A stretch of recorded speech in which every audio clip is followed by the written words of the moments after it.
ಕಡಲೆಕಾಯಿ ಉಸಳಿ ತುಂಬ ಜನಕ್ಕೆ ಇಷ್ಟ ಇರುತ್ತೆ. ನನಗೂ ಕೂಡ ತುಂಬ ಫೇವ್ರೆಟ್. ಅದನ್ನು ಸಿಂಪಲಾಗಿ ಹೇಗೆ ಮಾಡ್ಬೋದು ಅಂತ ನೋಡೋಣ. ಸಾಮಾನ್ಯವಾಗಿ ಗಣೇಶ ಚತುರ್ಥಿಯಲ್ಲಿ ಇದನ್ನು ಪ್ರಸಾದ ರೂಪದಲ್ಲಿ ಕೊಡ್ತಾ ಇರ್ತಾರೆ. ನೀವು ತಿಂದಿರ್ತೀರ ಅಂದ್ಕೊಳ್ತೀನಿ. ಅದನ್ನು ಮನೆಯಲ್ಲೇ ಸಿಂಪಲಾಗಿ ಹೇಗೆ ಮಾಡ್ಬೋದು ಹಾಗೂ ಅಷ್ಟೇ ಟೇಸ್ಟಿಯಾಗಿ ಹೇಗೆ ಮಾಡ್ಬೋದು ಅಂತ ಹೇಳ್ಕೊಡ್ತೀನಿ ಬನ್ನಿ. ಇಲ್ಲಿ ನೋಡಿ, ಕಡಲೆಕಾಯಿನ ರಾತ್ರಿ ನಾನು ನೆನೆಸಿದ್ದೆ. ಬೆಳಗ್ಗೆ ಈ ರೀತಿಯಾಗಿ ಚೆನ್ನಾಗಿ ನೆಂದಿದೆ. ಇದನ್ನು ಒಂದು ಕುಕ್ಕರಲ್ಲಿ ಹಾಕಿಬಿಟ್ಟು ಇದು ಮುಳುಗೋ ಅಷ್ಟು ನೀರನ್ನು ಹಾಕಬೇಕಾಗುತ್ತೆ ನಾವು. ಇದು ಚೆನ್ನಾಗಿ ನೆಂದರೆ ಮಾತ್ರ ತುಂಬ ಚೆನ್ನಾಗಿರುತ್ತೆ. ನೋಡಿ, ಮುಳುಗುವಷ್ಟು ನೀರನ್ನ ಹಾಕಿಬಿಟ್ಟು ಸ್ವಲ್ಪ ಉಪ್ಪನ್ನು ಹಾಕಿಬಿಟ್ಟು ಮುಚ್ಚಳ ಮುಚ್ಚಿ ಒಂದು 4 ವಿಸಲ್ ಹಾಕಿಸ್ಕೊಳ್ಳಿ. ನಿಮಗೆ ಬೇಡ ಅಂದರೆ 3 ವಿಸಲ್ ಹಾಕಿಸ್ಕೋಬೋದು. ಅದನ್ನು 4 ವಿಸಲ್ ಹಾಕಿಸ್ಕೊಂಡ್ರೆ ಚೆನ್ನಾಗಿ ಬೆಂದಿರುತ್ತೆ ಅಂತ. 4 ವಿಸಲ್ ಆದಮೇಲೆ ಇದನ್ನು ತೆಗೆದುಬಿಟ್ಟು ಅದರ ನೀರೆಲ್ಲ ಬಸ್ಕೋಬೇಕಾಗುತ್ತೆ ನಾವು. ಜೊತೆಯಲ್ಲೇ ವಿಸಲ್ ಆಗ್ತಾ ಇರಲಿ. ಅದ್ರ ಮಧ್ಯದಲ್ಲಿ ನಾವಿಲ್ಲಿ ಒಂದು 3 ಹಸಿಮೆಣಸಿನ್ಕಾಯಿ ತಗೊಳ್ಳೋಣ. ನೀವು ಖಾರ ಜಾಸ್ತಿ ಬೇಕು ಅನ್ನೋರು ಜಾಸ್ತಿ ತಗೋಬೋದು. ಇದನ್ನು ಚೆನ್ನಾಗಿ ಕುಟ್ಕೋಬೇಕು. ಪೇಸ್ಟ್ ಆಗಬೇಕು ಅಂತಿಲ್ಲ, ತರಿ ಆದರೆ ಸಾಕು. ಅಂದರೆ ನಾವು ಇದನ್ನು ಹಾಕಿದಾಗ ಒಂಥರ ಖಾರ ಎಲ್ಲ ಬಿಟ್ಕೋಬೇಕು. ಆ ರೀತಿ ಇದ್ದರೆ ಚೆನ್ನಾಗಿರುತ್ತೆ. ನೋಡಿ, ಒಂದು 3 ಮೆಣಸಿನ್ಕಾಯಲ್ಲಿ ಇಷ್ಟ ಆಗಿದೆ. ಹಸಿಮೆಣಸಿನ್ಕಾಯಿ ಹಾಕಿದ್ರೆ ತುಂಬ ಟೇಸ್ಟ್ ಇರುತ್ತೆ, ಖಾರದ ಪುಡಿ ಅಷ್ಟು ಟೇಸ್ಟ್ ಇರೋಲ್ಲ. ನೋಡಿ, ಒಂದು 4 ವಿಸಲ್ ಆದಮೇಲೆ ಕಡಲೆಕಾಯಿ ಚೆನ್ನಾಗಿ ಬೆಂದಿದೆ.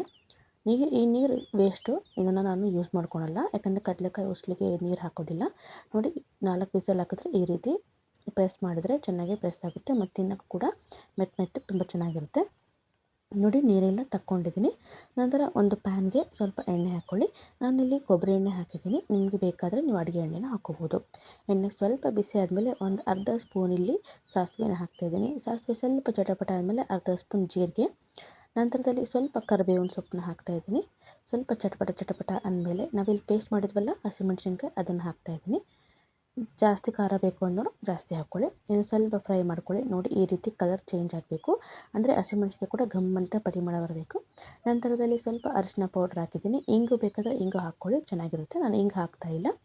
ನಂತರದಲ್ಲಿ ತುರಿದಿರುವಂಥ ಹಸಿ ಕೊಬ್ಬರಿನ ಹಾಕಿದ್ದೀನಿ. ಹಸಿ ಕೊಬ್ಬರಿನ ಹಾಕಿ ತುಂಬ ಚೆನ್ನಾಗಿರುತ್ತೆ. ಒಣದು ಹಾಕಿದ್ರೆ ಅಷ್ಟು ಚೆನ್ನಾಗಿ ಅನಿಸೋದಿಲ್ಲ. ನೀವು ಗಣೇಶನ ಹಬ್ಬಗಳಲ್ಲಿ ಯಾವ ರೀತಿ ತಿಂದಿರ್ತಾರೋ ಅದೇ ಟೇಸ್ಟ್ ಕೊಡುತ್ತೆ ಈ ರೀತಿ ಮಾಡೋದ್ರಿಂದ. ನಂತರ ಒಂದು ಅರ್ಧ ನಿಂಬೆಹಣ್ಣನ್ನು ರಸನ ಹಾಕ್ತಾಯಿದ್ದೀನಿ.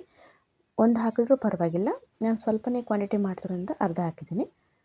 ಒಂದು ಬೇಕಾದರೂ ಹಾಕ್ಕೊಳ್ಳಿ. ನಂತರ ಇಷ್ಟೇ ಮಸಾಲೆಗೆ ಎಷ್ಟು ಬೇಕೋ ಅಷ್ಟು ಉಪ್ಪನ್ನ ಹಾಕ್ಕೊಳ್ಳಿ. ಯಾಕಂದರೆ ನಾವು ಕಡಲೆಕಾಯಿ ಬೇಯಿಸುವಾಗ ಉಪ್ಪನ್ನ ಹಾಕಿದ್ದೀವಿ ಆದ್ದರಿಂದ. ಹಾಗೆ ಸಣ್ಣದಾಗಿ ಕಟ್ ಮಾಡಿರುವಂತಹ ಕೊತ್ತಂಬರಿ ಸೊಪ್ಪನ್ನ ಹಾಕಿದ್ದೀನಿ. ನಂತರ ಇಲ್ಲಿ ಬೇಯಿಸಿರುವಂಥ ಕಡಲೆಕಾಯಿ ಹಾಕಿದ್ದೀನಿ. ನೋಡಿ, ಈ ರೀತಿ ಮಿಕ್ಸ್ ಮಾಡಿಬಿಟ್ರೆ ಸ್ವಲ್ಪ ಟೈಮಲ್ಲಿ, ಅಂದರೆ ಒಂದು 5 ನಿಮಿಷದಲ್ಲಿ ನಮಗೆ ಈ ಕಡಲೆಕಾಯಿ ಉಸಳಿ ರೆಡಿಯಾಗುತ್ತೆ. ಈ ರೀತಿ ಸೂಪರಾಗಿ ಮಾಡಿಕೊಂಡು ನಾವು ತಿನ್ಕೋಬೋದು. ಸ್ನ್ಯಾಕ್ಸ್ ಕೂಡ ಅನ್ಕೋಬೋದು ನೀವು. ಕೆಲವೊಬ್ಬರು ಬೆಳಗ್ಗೆ ತಿಂಡಿ ತಿನ್ನೋದಿಲ್ಲ, ಲೈಟಾಗಿ ಏನಾದರೂ ಸ್ನ್ಯಾಕ್ಸ್ ತಿಂತಾರೆ, ಈ ರೀತಿ ತಿನ್ಕೋಬೋದು. ಮತ್ತು ಮಕ್ಕಳು ಬಾಕ್ಸಿಗೆ ಕೂಡ ತುಂಬ ಚೆನ್ನಾಗಿರುತ್ತೆ. ಈ ರೀತಿ ಸಿಂಪಲಾಗಿ ಕಡಲೆಕಾಯಿ ಉಸಳಿನ ಮನೆಯಲ್ಲೇ ನೀವು ಮಾಡ್ಕೋಬೋದು. ಹಾಗೂ ನಮ್ಮ ಚಾನಲ್ ನೋಡ್ಕೊಳ್ಳೋರು ದಯವಿಟ್ಟು ಸಬ್ಸ್ಕ್ರೈಬ್ ಮಾಡ್ಕೊಳ್ಳಿ, ಲೈಕ್ ಮತ್ತು ಶೇರ್ ಮಾಡಿ. ತುಂಬ ವೀಡಿಯೋಗಳನ್ನು ಹಾಕಿದ್ದೀನಿ, ನಮಗೂ ಸಪೋರ್ಟ್ ಮಾಡ್ತಾಯಿರಿ. ನೋಡಿ, ಈಗ ಸಿಂಪಲಾಗಿ ಕಡಲೆಕಾಯಿ ಉಸಳಿ ರೆಡಿಯಾಗಿದೆ. ಇದನ್ನು ಮನೆಯಲ್ಲಿ ಸಿಂಪಲಾಗಿ ನೀವು ಮಾಡ್ಕೋಬೋದು. ಇದೇ ಒಂದು ಮೆಥಡಲ್ಲಿ ನೀವು ಕಾಬೂಲ್ ಕಡಲೆ ಅಂತಾರಲ್ಲ, ದಪ್ಪ ಕಡಲೆ ಇರ್ತಲ್ಲ ವೈಟ್ ಕಲರು, ಇದೇ ಒಂದು ಮೆಥಡಲ್ಲಿ ನೀವು ಅದನ್ನು ಕೂಡ ಮಾಡ್ಕೋಬೋದು. ಆದರೆ ಅದಕ್ಕಿಂತ ಇದೇ ತುಂಬ ಟೇಸ್ಟಾಗಿರುತ್ತೆ. ಮತ್ತು ನೀವು ಬೆಳಗ್ಗೆ ಮಾಡಿದರೆ ಸಂಜೆವರೆಗೂ ಇದು ಕೆಡೋದಿಲ್ಲ. ಹೇಗೆ ಮಾಡಿರ್ತೀವೋ ಹಾಗೇ ಇರುತ್ತೆ. ಹಾಗೂ ನಮ್ಮ ಚಾನಲ್ ನೋಡೋದಕ್ಕೆ ಧನ್ಯವಾದಗಳು. ಹೀಗೆ ನಮಗೂ ಕೂಡ ಸಪೋರ್ಟ್ ಮಾಡ್ತಾಯಿರಿ. ವಿಡಿಯೋ ನೋಡಿದ್ದಕ್ಕೆ ತುಂಬ ಧನ್ಯವಾದಗಳು. Thank you. ಬಾಯ್.